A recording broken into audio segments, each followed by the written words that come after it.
Cette vidéo vous montre une partie d'une procédure d'inspection pour une pelle sur chenille. Les inspecteurs de MEVA sont formés pour inspecter les machines d'occasion. L'inspecteur déplace la machine à un endroit où il peut la déplacer librement. Les dispositions de la sécurité au travail sont toujours respectées lors des inspections. Lors du premier déplacement de la machine, le fonctionnement de l'entraînement est déjà vérifié. Par exemple, vous vérifiez si la machine roule tout droit ou si les moteurs de traction entraînent l'appareil différemment. Soutenir et soulever la machine vous donne une autre occasion de vérifier les moteurs de traction.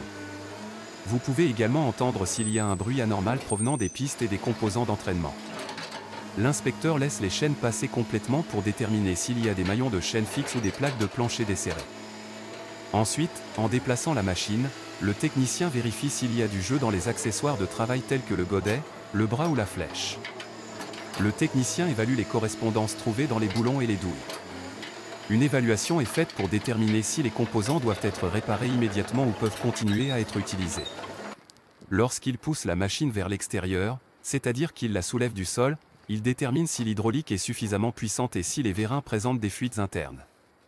Un léger balancement de la machine à l'état éjecté permet de vérifier si le moteur couple est suffisamment puissant. Le mécanisme d'orientation est vérifié. Il est déterminé et vérifié si le mécanisme d'orientation est en ordre et si le frein du mécanisme d'orientation fonctionne. En cas de doute sur le bon état de la couronne d'orientation, une mesure précise est prise. Ceci est suivi d'une inspection visuelle des composants externes de la machine.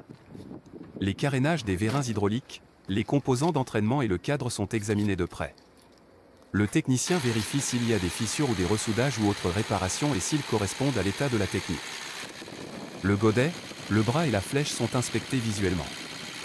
De plus, les dimensions les plus importantes de la machine et des accessoires sont vérifiées. Bien sûr, tous les liquides, les matériaux d'exploitation et les batteries de la machine sont vérifiés. Le moteur reçoit une attention particulière. Le liquide de refroidissement, l'huile moteur et la quantité dite de soufflage du moteur sont vérifiés. Vérification du développement inhabituel de fumée. Avant de remettre la machine en stationnement, un contrôle est effectué avec l'hydraulique chaude pour voir si la machine peut effectuer plusieurs mouvements en même temps et de manière régulière. Si ce n'est pas le cas, le système hydraulique doit être soumis à une inspection approfondie. Bien sûr, une courte vidéo démontrant une inspection ne peut pas montrer tout le travail qui est effectué. Une inspection MEVA pour une pelle sur chenille prend environ 2 heures. Une liste de contrôles détaillée est rédigée et de nombreuses photos sont prises.